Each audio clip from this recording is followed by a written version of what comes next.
ಮೊನ್ನೆಯಷ್ಟೇ 3 ವರ್ಷದ ಮಗುವಿನ ಮೇಲೆ ತಾಯಿ ಯಾವ ರೀತಿಯಾಗಿ ಹಲ್ಲೆ ನಡೆಸಿದ್ದು ಮಗುವನ್ನ ಗೃಹ ಬಂಧನದಲ್ಲಿ ಇಟ್ಟಿದ್ರು ಅನ್ನೋ ಕುರಿತಾಗಿ ಮಾಹಿತಿಯನ್ನ ಕೊಟ್ಟಿದ್ವಿ. ಇದೀಗ ಮಗು ತನ್ನ ತಾಯಿಯ ಜೊತೆ ಹೋಗಲ್ಲ ಅಂತ ಹಠ ಮಾಡ್ತಿದೆ.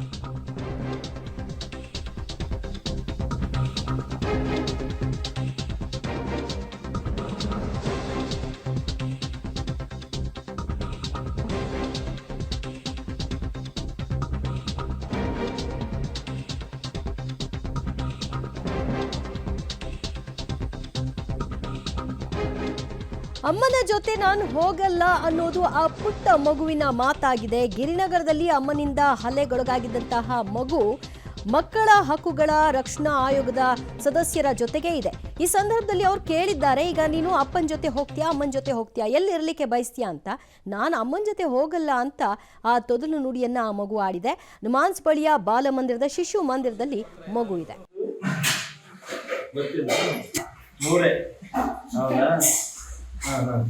ಚೆನ್ನಾಗಿದ್ದಾರ ಅಮ್ಮ ಇವರು ಇವ್ರ ಹತ್ರನೇ ಇರ್ತೀಯಾ? ಮನೆಗೆ ಹೋಗಲ್ವಾ? ಯಾಕೆ ಮನೆಗೆ ಹೋಗಲ್ಲ? ಈ ಮಲಗ್ತೀಯ ನೀನು? ಮಲಗ್ತೀಯ ಇವಾಗ? ನಿದ್ದೆ ಬರ್ತಾ ಇಲ್ವಾ? ಕಣ್ ಮುಚ್ಚಿದ್ಯಲ್ಲ ಸುಮ್ಮನೆನಾ? ಸಿಸ್ಟರಾ? ಏನ್ ಮಾಡ್ತಾರೆ ಅವರು? ನಿಂಗೆ ಏನೇನ್ ಮಾಡಿದ್ದಾರೆ? ಇಲ್ಲೇ ಇರ್ತೀಯಲ್ಲ ನೀವು? ಸಿಸ್ಟರ್ ಜೊತೆನಾ? ಔಷಧಿ ಕೊಟ್ರ ನಿಂಗೆ? ಔಷಧಿ ಕೊಟ್ರ ಏನಾದ್ರು ಪಟ್ಟಿದಾರಾ? ಕಳೆದ 4 ದಿನಗಳ ಹಿಂದೆ ಮಗುವಿಗೆ ಒಂದು ಚಿತ್ರಹಿಂಸೆ ನಡೆದಂಥ ಘಟನೆಯನ್ನು ನಾವು ಮಕ್ಕಳ ರಕ್ಷಣಾ ಆಯೋಗದ ವತಿಯಿಂದ ಈಗಾಗಲೇ ನಾವು ಭೇಟಿ ಕೊಟ್ಟಿದ್ವಿ. ಭೇಟಿ ಕೊಟ್ಟಂಥ ಸಂದರ್ಭದಲ್ಲಿ ಮಗುವಿನೊಂದಿಗೆ ನಾನು ಖುದ್ದಾಗಿ ಮಾತನಾಡಿದ್ದೆ. ಮಗು ಬಹಳಷ್ಟು ಸಂತೋಷವಾಗಿ ಸುರಕ್ಷಿತವಾಗಿ ಇದೆ. ಅದೇ ರೀತಿಯಾಗಿ ಗಿರಿನಗರ್ ಪೊಲೀಸ್ ಸ್ಟೇಷನ್ನಲ್ಲಿ ಈಗಾಗಲೇ FIR ದಾಖಲಾಗಿದೆ. ಮತ್ತು ಆ ಮಗುವಿನ ತಾಯಿ ಮತ್ತು ಆಕೆಯ ಸ್ನೇಹಿತನಿಗೆ ಈಗಾಗಲೇ ನ್ಯಾಯಾಂಗ ಬಂಧನವಾಗಿದೆ. ಅದೇ ರೀತಿಯಾಗಿ ನಮ್ಮ ಮಕ್ಕಳ ಹಕ್ಕುಗಳ ರಕ್ಷಣಾ ಆಯೋಗದ ವತಿಯಿಂದ ಸ್ವಯಂ ಪ್ರೇರಿತ ದೂರನ್ನು ನಾವು ದಾಖಲು ಮಾಡ್ಕೊಂಡಿದ್ದೀವಿ. ಅದೇ ರೀತಿ ಮಕ್ಕಳ ಕಲ್ಯಾಣ ಸಮಿತಿಯವರು ಕೂಡ ಸಮನ್ಸ್ ಕಳಿಸಿದ್ದಾರೆ.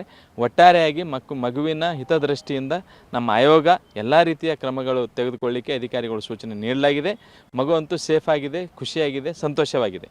ಈ ಇನ್ಸಿಡೆಂಟ್ ಆಗಲಿಕ್ಕೆ ಆ ತಾಯಿಯ ಮನಸ್ಸು ಯಾವ ರೀತಿ ಇದೆ ಅನ್ನೋದೇ ಒಂದು ರೀತಿ ಅದು ಇನ್ನೂ ಪತ್ತೆ ಹಚ್ಚಬೇಕಾಗಿದೆ. ಆ ತಾಯಿಯ ಆಪ್ತ ಸಮಾಲೋಚನೆ ಮಾಡಲಿಕ್ಕೂ ಕೂಡ ನಾವು ನಿರ್ದೇಶನ ಕೊಟ್ಟಿದ್ವಿ ಅಧಿಕಾರಿಗಳಿಗೆ.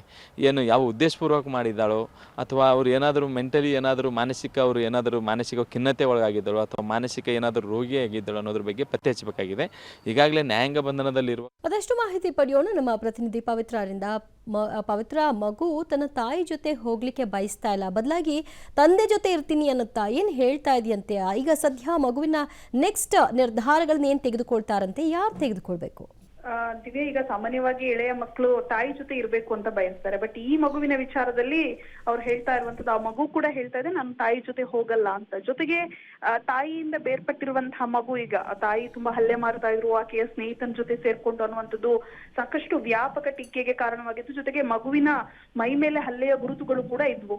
ಈಗ ಸದ್ಯಕ್ಕೆ ಮಕ್ಕಳ ಆಯೋಗದವ್ರು ಹೇಳ್ತಾ ಇರುವಂತದ್ದು, ಮಗುವನ್ನ ನಾವೀಗ ತಾಯಿಯ ಹ್ಯಾಂಡ್ ಓವರ್ಗೆ ಸದ್ಯಕ್ಕಂತೂ ಕೊಡಲ್ಲ, ಅದಕ್ಕೆ ಒಂದಿಷ್ಟು ಕಾನೂನಾತ್ಮಕವಾಗಿ ಆಕೆ ಭರವಸೆಯನ್ನು ಕೊಡ್ಬೇಕು, ನಾನು ಮಗುವಿಗೆ ಇನ್ ಮುಂದೆ ಹೊಡೆಯಲ್ಲ, ಹಲ್ಲೆ ಮಾಡಲ್ಲ, ಈ ರೀತಿ. ಜೊತೆಗೆ ಆ ಮಗುವಿನ ಮಾನಸಿಕ ಸ್ಥಿತಿಯನ್ನ ಕೂಡ ನಾವು ಅರ್ಥಕೋಬೇಕಾಗತ್ತೆ. ಯಾಕಂದ್ರೆ ಈಗ ಸದ್ಯದ ಮಟ್ಟಿಗೆ ಆ ಮಗುವನ್ನ ಮಾತಾಡ್ಸಾದಾಗ ಆ ಮಗು ಹೇಳೋದು ನಾನು ತಾಯಿ ಜೊತೆ ಹೋಗೋದಿಲ್ಲ ಅಂತ ಹೇಳ್ತಾ ಇದೆ. ಜೊತೆಗೆ ಆರಾಮಾಗಿದೆ ಅದು, ಅಂದ್ರೆ ತಾಯಿಯಿಂದ ಬೇರ್ಪಟ್ಟಿರುವಂತಹ ಮಗು ಸಾಮಾನ್ಯವಾಗಿ ಕಣ್ಣೀರ್ ಹಾಕುತ್ತೆ. ಆದ್ರೆ ಈ ಮಗುವಿನ ವಿಚಾರದಲ್ಲಿ ಹಾಗಾಗಿಲ್ಲ, ಬದಲಾಗಿ ಅದು ಚೆನ್ನಾಗಿ ಇದೆ. ಸೊ ಹಾಗಾಗಿ ಇದಕ್ಕೆ ಸದ್ಯದ ಮಟ್ಟಿಗೆ ಎಜುಕೇಶನ್ ಕೊಡಿಸುವಂತಹ ಕೆಲಸ, ಜೊತೆಗೆ ಆ ಮಗುವಿನ ಒಂದಿಷ್ಟು ಮೆಡಿಕಲ್ ಟೆಸ್ಟ್ಗಳು ಕೂಡ ಆಗ್ಬೇಕಾಗಿದೆ. ಆರೋಗ್ಯ ಸ್ಥಿತಿ ಸರಿ ಇಲ್ಲ, ಯಾಕಂದ್ರೆ ತುಂಬಾ ಹಲ್ಲೆಗಳಾಗಿದೆ ಆ ಮಗುವಿನ ಮೇಲೆ.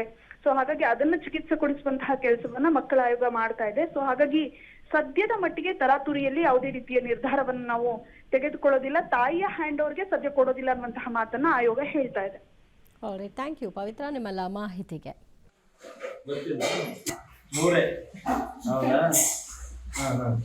ಚೆನ್ನಾಗಿದ್ದಾರ ಅಮ್ಮ ಇವರು ಇವ್ರ ಹತ್ರನೇ ಇರ್ತೀಯಾ? ಮನೆಗೆ ಹೋಗಲ್ವಾ? ಯಾಕೆ ಮನೆಗೆ ಹೋಗಲ್ಲ? ಈ ಮಲಗ್ತೀಯ ನೀನು? ಮಲಗ್ತೀಯ ಇವಾಗ? ನಿದ್ದೆ ಬರ್ತಾ ಇಲ್ವಾ? ಕಣ್ಣು ಮುಚ್ಚಿದ್ಯಲ್ಲ ಸುಮ್ಮನೆನಾ? ಸಿಸ್ಟರಾ? ಏನ್ ಮಾಡ್ತಾರೆ ಅವರು? ನಿಂಗೆ ಏನೇನ್ ಮಾಡಿದ್ದಾರೆ? ಇಲ್ಲೇ ಇರ್ತೀಯಲ್ಲ ನೀವು? ಸಿಸ್ಟರ್ ಜೊತೆನಾ? ಔಷಧಿ ಕೊಟ್ರ ನಿಂಗೆ? ಔಷಧಿ ಕೊಟ್ರ ಏನಾದ್ರು? ಪಟ್ಟಿದಾರಾ?